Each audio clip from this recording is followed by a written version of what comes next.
Congolese soldiers crowd into a chapel to stand trial for crimes including rape and murder allegedly committed as they fled a lightning rebel advance.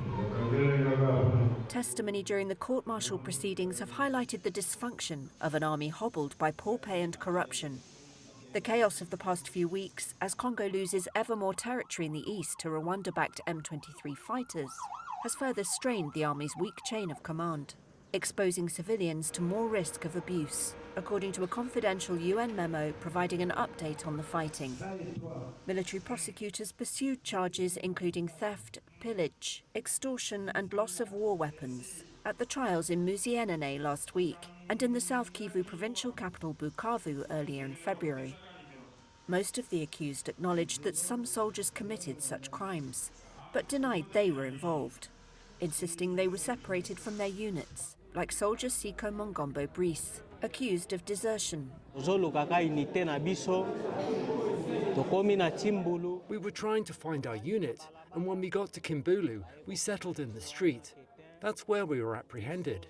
We explained that we were looking for our unit, and it was on our way back that we were arrested. That's the end of the story. We didn't steal. We didn't do anything wrong. We are innocent.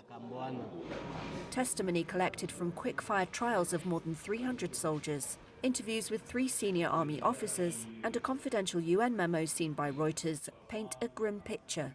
While President Félix Tshisekedi's government has touted efforts to recruit new soldiers and acquire new weapons, the senior officers said this has meant little for underpaid and under-equipped soldiers on the front lines.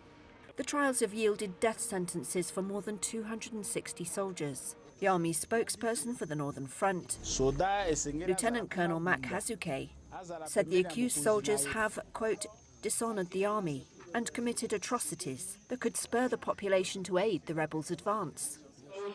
The M23 rebels are backed by thousands of Rwandan troops, according to UN experts. Their superior weaponry and equipment creates a stark battlefield imbalance, officers said. Josephat Musamba is a Paris-based conflict researcher. L'ennemi, appuyé par le Rwanda. The enemy, supported by Rwanda, has burned the surveillance system and pinpointed their positions with precision. This has led to the loss of many commanders, among other consequences. That is the first issue. The second issue is a lack of trust within the units. This distrust can be explained by the fact that some commanders who were deployed sometimes hesitate or refuse to fight, believing they have been betrayed or sold out. The third issue is that they see which way the wind is blowing.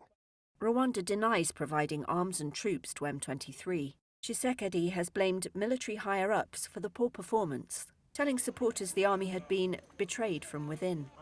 But his critics blame him for leaning heavily on regional forces and mercenaries, while incorporating militias who have proved difficult to control.